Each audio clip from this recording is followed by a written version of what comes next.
When the Beatles were touring, the press continually asked them, "How long do you think this will last?"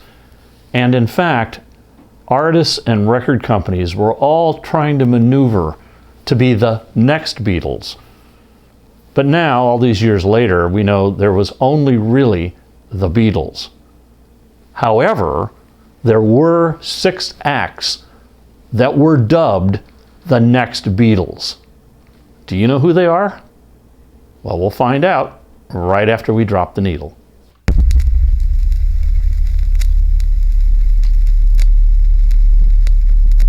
No one had ever seen a cultural phenomena like the Beatles. They changed everything. Not only did they change music, hairstyles, clothing, attitudes, lifestyles, and a whole way of thinking about how you could have a career in music. In short, no one ever came close. But there were 6 artists who were dubbed the Next Beatles. The Bee Gees recorded New York mining disaster in 1941, and their manager, Robert Stigwood, had once merged his company with Brian Epstein and NEMS, so he was certainly very close to the Beatles. In fact, when he brought the Bee Gees to London, he started referring to them as the Next Beatles. And for a publicity stunt, he sent their single to radio stations with a blank label, confusing the stations thinking, this is the Next Beatles record. And it worked for a bit until the press figured out that the Bee Gees were actually 3 blokes from Australia. And for another dose of distaste, the Bee Gees starred as Sgt. Pepper's Lonely Hearts Club Band in that disastrous movie of the same name. A few years later, in 1970, just as the Beatles had broken up, we see 3 bands being labeled as the Next Beatles. And the first one actually had a connection in that they had recorded for Apple Records, and their first hit was written by Paul McCartney. Yes, I'm talking about Badfinger, and besides involvement from Paul, George, John, and Ringo all played on some of Badfinger's songs. To be fair, Badfinger made some great music and sold over 14 million albums. Hits include No Matter What, Day After Day, Baby Blue, and Without You. And members also appeared with George Harrison on the Concert for Bangladesh. But Apple was dissolving, and Badfinger felt like they were getting left behind. So to show their dissatisfaction with Apple, their 5th album is labeled Ass. And the cover states it all. They moved to Warner Brothers and released 5 more albums, but the magic was gone. In 1975, Pete Ham, distraught from the financial mess they were in, committed suicide, and Badfinger was done. But the turmoil with Badfinger was not over. For 8 years, they continued to fight Apple over royalties.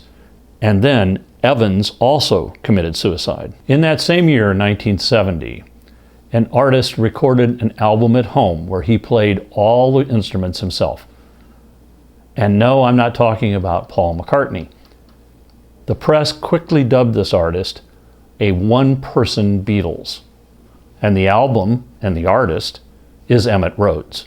It's a terrific album. All the songs are great, but I like With My Face on the Floor, Lullaby, featured years later in the film The Royal Tannenbaums, You Take the Dark Out of the Night, You Must Have, and the hit, Fresh as a Daisy. And I remember at the time, journalists were saying that if the Beatles wanted to get back together and couldn't convince Paul McCartney, that they should hire Emmett Rhodes. In 2009, a documentary was made about Emmett, and it was called The One-Man Beatles. Emmett died in his sleep in 2020, and he was 70 years old. In the same year, 1970, we see the 3rd act to be dubbed the Next Beatles. Mark Bolan drops the name Tyrannosaurus Rex and becomes T-Rex, and he starts rockin'. The first album under the new name is self-titled, and it rocks. Contains the top 10 hit Ride a White Swan. 1971 saw the release of the second album, Electric Warrior, which is a great album, and the mania begins. T-Rextasy, the press calls it, and the comparisons to Beatlemania are obvious. Great cuts are The Smash, Bang a Gong, Get It On, Cosmic Dancer, and Girl. And then, of course, there's Jeepster. And to cement T-Rex's connection to the Beatles, Ringo Starr filmed 2 of their concerts in England for Apple Films. The critics hated the movie. Fans loved it. A third album, The Slider, proved to be T-Rex's most successful. But T-Rex never became the Next Beatles because sadly Mark Bolan died in a car accident in 1977. The next group to be called the Next Beatles occurred in 1975 when they appeared on American television, and Howard Cosell introduced them as the Next Beatles. The group was the Bay City Rollers, and their manager actually said that he hoped in 10 years' time people would be talking about them as they talk about the Beatles. Yeah, that didn't happen. The last group to be called the Next Beatles actually has the distinction of being called the Beatles. In 1976, a mysterious band released an album with no cover art, no pictures, no credits, no song listings, no information about the band. But the songs definitely sounded like the Beatles. The rock press jumped on this story and said that obviously Clack 2 was definitely the Beatles. And the reasons were because the album came out on Capitol, which was the Beatles' US label, and that Clack 2 was the name of the robot from the movie The Earth Stood Still, and Ringo stood next to that robot on the cover of his Goodnight Vienna album. So these guys had to be the Beatles recording under a fake name. Except it wasn't true. And when Clack 2 was actually identified, they never ever achieved any more notoriety or success other than this controversy.